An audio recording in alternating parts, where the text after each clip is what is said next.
ఇహ టీవీ ప్రేక్షకులకు నమస్కారం. తీర్థయాత్ర ఈ పేరు మనం వింటూ ఉంటాం, అలాగే పుణ్యక్షేత్రాలు ఈ పేరు కూడా మనం వింటూ ఉంటాం. పుణ్యక్షేత్ర దర్శనం మనం అందరం చేసుకుంటూ ఉంటాం. అయితే భగవంతుడు అన్నవాడు అంతటా నిండి ఉన్నాడు కదా. పరమాత్మ ఎక్కడ పడితే అక్కడే ఉన్నాడు. కానీ ఇలా విశేషంగా కొన్ని పుణ్యక్షేత్రాలకి వెళ్ళాలి, తీర్థయాత్రలు చెయ్యాలి అని ఎందుకు చెప్తూ ఉంటారు? మన మహర్షులు కూడా వాళ్ళు ఎంత తపస్సు చేసినా సాధన చేసినా తీర్థయాత్రలు చేస్తూ ఉండేవారట. ఇంతకీ ఈ తీర్థక్షేత్రము అంటే ఏమిటి, పుణ్యక్షేత్రము అంటే ఏమిటి? తీర్థము అంటే పుణ్యజలము, నదులు ఉంటాయి కొన్ని, అలాగే కొన్ని పుణ్యజలాలు ఉండే తీర్థాలు ఉంటాయి. అటువంటి ప్రదేశాలలో ఆలయాలు ఉంటాయి కదా, వాటిని తీర్థక్షేత్రాలు అని అంటారు. ఇక అటువంటి నదులు లేకపోయినా, లేకపోతే పుణ్యజలాలు లేకపోయినా, తీర్థాలు లేకపోయినా, సరోవరాలు లేకపోయినా మామూలుగా పుణ్యక్షేత్రాలు ఉంటాయి. వాటిని పుణ్యక్షేత్రాలు అని అంటుంటాం. ఎందుకు వెళ్ళాలి ఈ పుణ్యక్షేత్రాలకి అంటే, మనం అందరం కూడా ముందుగా ఒక విషయం తెలుసుకోవాలి. మనం మనుషులం కదా, మనల్ని శాసించేది ఎవరు అంటే మనలో ఉన్న మనస్సు. ఈ మనస్సుకి మంచి ఆలోచనలు వస్తే జీవుడు చక్కగా ఉద్ధరింపబడతాడు, మనం మంచి మార్గంలోకి వెళతాం. కానీ మనసు ఎప్పుడు మంచిగా ఆలోచించదు కదా, మనల్ని చెడ్డ మార్గంలోకి కూడా తీసుకుని వెళ్ళే ప్రయత్నం చేస్తూ ఉంటుంది. కారణం ఏమిటి అంటే మనలో ఉన్న అహంకారం, మనకి తృప్తి లేకపోవడం, మనం ఏం చేస్తున్నామో అది మనకి నచ్చకపోవడం. అంటే బాహ్య ప్రపంచంలో ఏది ఆకర్షణీయంగా ఉందో దాన్ని పట్టుకునే ప్రయత్నం చేసినప్పుడు ఇది నాకు కావాలి, ఇది నాకు అందడం లేదు, దీన్ని నేను చేజిక్కించుకోవాలంటే ఏం చెయ్యాలి, ధర్మ మార్గంలో వెళితే అవ్వదు కదా, సత్యాన్ని పట్టుకుంటే కుదరదు కదా అనేటట్టుగా తప్పు పనులు చేస్తూ ఉంటాం. ఎందుకు చేస్తూ ఉంటాము అంటే మన జ్ఞానేంద్రియాలు, మన కర్మేంద్రియాల ద్వారా చేస్తూ ఉంటాం. కానీ వాటికి శాసనం చేసేది అంటే చెప్పేది మనసు మాత్రమే. అందుకే ఈ మనసు పైన ఆధారపడి ఉంటుంది ఈ జీవుడు ఇప్పుడు ఈ శరీరంలో ఎలా ఉంటాడు, తర్వాత ఇంకొక శరీరానికి వెళ్ళినప్పుడు ఎలా ఉంటాడు. మన కర్మలు వీటన్నిటికీ కూడా మన మనస్సు కారణం. అందుకే ఈ మనసు అన్నది ప్రశాంతంగా ఉంటే విపరీతమైన కోరికలు లేకుండా తృప్తితో భగవంతుణ్ణి చేరుకోవడం ఎలా అని ఆలోచిస్తూ ఉంటుందన్నమాట. అందుకే ఈ శాంతి అనే పదం ఇది ఎక్కడ దొరుకుతుంది, ఎక్కడ పడితే అక్కడే వింటాం. కానీ ఈ శాంతి ప్రశాంతత అనే పదాన్ని కొనుక్కోవడం అది సాధ్యం కాదు. ఆ ప్రశాంతత అన్నది రావాలి అంటే కొన్ని అలవాటు చేసుకోవాలి. భగవంతుణ్ణి వేడుకుంటే ఖచ్చితంగా తృప్తి అన్నది ఉంటే, అన్నిట్లోనూ మనం సంతోషాన్ని చూడగలిగితే, అంతా మన మంచికే అని అనుకోగలిగితే ఇప్పుడు ప్రశాంతంగా ఉంటాం. లేకపోతే మనం చూస్తూ ఉంటాం, కోట్లు కోట్లు సంపాదించిన వాళ్ళు కూడా ఇప్పుడు ప్రశాంతంగా ఉండరు. శాంతి అన్నది వాళ్ళ జీవితంలో ఉండదు. ఎందుకంటే వాళ్ళకి ఇంకా ఏదో కావాలి, ఇంకా ఏదో ఆందోళనతోనే జీవితం అంతా గడిపేస్తూ ఉంటారు. ప్రశాంతతకి, శాంతికి ఖచ్చితంగా డబ్బు అవసరం అన్నది లేదు. తృప్తి అన్నది మనసుకి అలవాటు చేయాలి. అయితే అలా ప్రశాంతంగా ఉండడము అన్నది ఒక సాధన. ఈరోజు నేను అనుకుంటే ఒక్క రోజులో జరిగిపోయేది కాదు. అటువంటి ప్రశాంతత మనసుకి రావాలి అంటే పరిసర ప్రాంతాలు కూడా అలా ఉండాలి కదా. అందుకని ఆలయాలు అంటే అవి ఎటువంటి ప్రదేశాలు, అక్కడికి వెళ్ళిన తర్వాత ఏదో ఒక శక్తి అన్నది ఉంటుంది. ఆ శక్తి ఎందుకు వస్తుంది? ఆ ఆలయాలు ముఖ్యంగా పుణ్యక్షేత్ర దర్శనం అంటూ మనం ఎక్కడెక్కడికో వెళుతూ ఉంటాం కదా. కొన్ని స్వయంభూగా భగవంతుడు వెలిసిన క్షేత్రాలు ఉంటాయి, అమ్మవారు కానీ అయ్యవారు కానీ. కొన్ని మహర్షులు వాళ్ళు చాలా కష్టపడి కొన్ని సంవత్సరాలు తపస్సు చేసి ఆ తర్వాత పరమాత్మని ఒక రూపంలో చూడాలి అని అనుకున్నప్పుడు పరమాత్మ ఆయా రూపంలో దర్శనం ఇచ్చిన తర్వాత మన కోసం అంటే లోక కళ్యాణం కోసం భగవంతుడా నువ్వు ఇక్కడే ఉండిపో, అందరికీ అనుగ్రహాన్ని ఇవ్వు అని విశేషంగా వాళ్ళు కోరుకున్నారు. కాబట్టి అలా భగవంతుడు ఉండి కొన్ని పుణ్యక్షేత్రాలు అనేవి మనకు కనిపిస్తూ ఉంటాయి.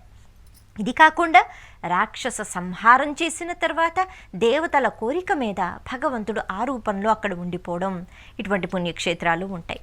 భక్తులు పిలవకపోయినా భక్తుల్ని ఆదుకోవడం కోసం భగవంతుడు విశేషంగా వచ్చి అక్కడ ఉండిపోవడం, ఇటువంటి పుణ్యక్షేత్రాలు కూడా మనం చూస్తూ ఉంటాం. అందుకే ఏ క్షేత్రానికి వెళుతున్నామో అక్కడ ఆ ఆలయ చరిత్ర అన్నది తెలుసుకోగలగాలి. ఎందుకు అంటే భగవంతుడు అలా వచ్చి అలా వెళ్ళిపోయే పరిస్థితే ఉంటుంది కానీ ఉండవలసిన పరిస్థితి లేదు. ఎందుకు ఉంటాడు అంటే ఆ ప్రదేశంలో అలా ఉన్న తర్వాత మనం వెళ్ళి చూసిన తర్వాత ఆ క్షేత్రం యొక్క మహిమ తెలుసుకుంటే అందులో ఒక గుణపాఠం అన్నది నేర్చుకోవచ్చు. ప్రతి ఆలయం మనకు ఒక మంచి విషయాన్ని చెప్తుంది. అది మనకి తిరుపతి కావచ్చు, లేకపోతే భద్రాచలం కావచ్చు, ఏదైనా ప్రతి ఒక్క క్షేత్రానికి ఒక కథ అన్నది ఉంటుంది. అక్కడ ఒక భక్తుడు చరిత్ర అన్నది కనిపిస్తూ ఉంటుంది, లేకపోతే ఒక మహర్షి యొక్క ధ్యానము కనిపిస్తూ ఉంటుంది. అటువంటి సమయాలలో వాళ్ళు భగవంతుని పట్ల చూపించిన ప్రేమ కనిపిస్తూ ఉంటుంది, కృతజ్ఞత భావనతో ఉండగలగడం మనకి నేర్పిస్తూ ఉంటుంది. అందుకే పుణ్యక్షేత్రాలకు వెళ్ళాలి.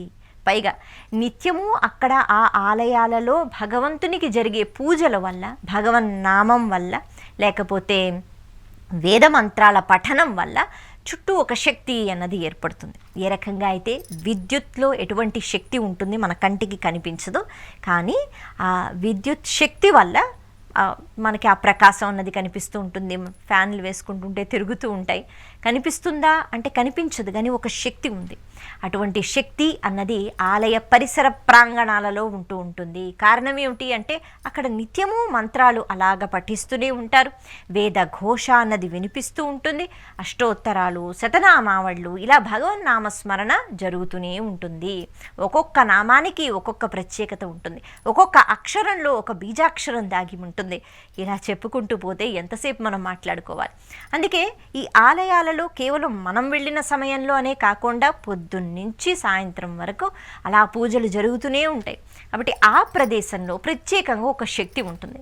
ఆ శక్తి మనకి మంచి ఆలోచనలు అన్నవి ఇస్తూ ఉంటుంది. అందుకే అంటారుగా, ఆలయానికి వెళ్ళినప్పుడు ఎంత చిన్న ఆలయమైనా పెద్ద ఆలయమైనా వెళ్ళి గర్భగుడిలో మనం స్వామివారినో అమ్మవారినో దర్శించుకుని ఆ తర్వాత ప్రసాదం పట్టుకుని ఇంటికి వెళ్ళిపోకుండా కాస్తసేపు కూర్చోవాలి. ఎందుకు కూర్చోవాలి? లోపల ఉన్న ఆ గర్భగుడిలో ఉన్న స్వరూపాన్ని మళ్ళీ కళ్ళ ముందు మనం గుర్తుకు తెచ్చుకుంటూ మననం చేసుకుంటూ అక్కడే కాస్తసేపు ధ్యానంలో కూర్చుంటే ఆ పరిసర ప్రాంతాలలో దాగి ఉన్న శక్తి ఏదైతే ఉందో మన కంటికి కనిపించదో అది మన శరీరాన్ని తాకుతుంది, అది మన మనస్సుని తాకుతుంది. తద్వారా మంచి ఆలోచనలు వస్తాయి.